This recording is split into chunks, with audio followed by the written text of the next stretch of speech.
সমস্যা দাদা এদিকে আপনাদের এদিকে?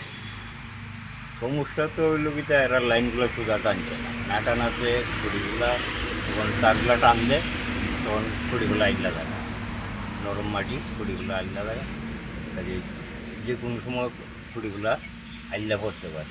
আইলা পড়তে পারে যদিও কেবল তার, তারপরে তো খুঁড়ি তো যে কোনো মানুষের উপরে পড়তে পারে, বাড়ি ঘরও পড়তে পারে তারগুলা ছুটতে পড়তে পারে। কাজে এইগুলা ঠিক করা নিশ্চিন্ত প্রয়োজন। বলা যায় তো আপনার যে কোনো সময় কোনো ধরনের বিপদ ঘটতে পারে নাকি? এটাই তো বিপদ তো ঘটতেই পারে। কতদিন হইব এইগুলি বয়স আছে? বয়স যে মাসখানেক, মাস 1.5 মাসের।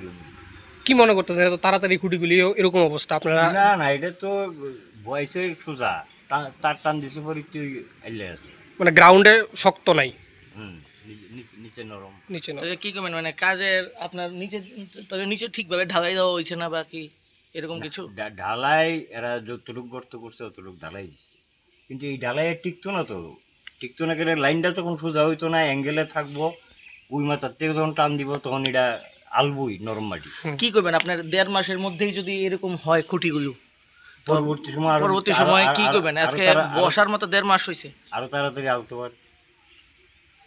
কাজেই এইগুলা ঠিক ঠিক করা। আপনি যে মানে জনগণ হিসাবে বা ভোক্তা হিসাবে, বৈদ্যুতিক ভোক্তা হিসাবে আপনার কি কি কি বক্তব্য বা কি দাবি থাকবে?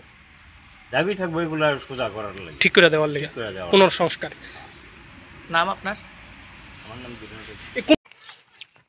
এগুলির বেসগুলি ঠিক না থাকলে এগুলি তো মানুষের বাড়ি ঘরের উপর ভেঙে পড়বে, কিছুদিন পর ভাঙবে তো নাকি? আপনারা তো কন্ডিশনগুলি দেখতে পাচ্ছেন কিরকম অবস্থায় রয়েছে পিলারগুলি। পিলারগুলি কি ঠিক আছে? ঠিক তো নাই। ঠিক তো নাই, স্বীকার করছেন তো? এগুলি তো ঠিক করে করা দরকার নাকি? কোন কোম্পানি এটা? এল&টি। কতদিন যাবত আপনারা ত্রিপুরাতে কাজ করছেন? মোটামুটি 1 বছর ধরে। 1 বছর ধরে নাকি? এখন কোন এলাকায় করছেন এটা জানেন তো? কোন এলাকা? ত্রিপুরা এলাকা। না, এই জায়গাটার নাম কি জানেন? এই জায়গাটার নাম? আপনারা কোথা থেকে গেছেন? কলকাতা। কলকাতা থেকে। ওয়েস্ট বেঙ্গল না?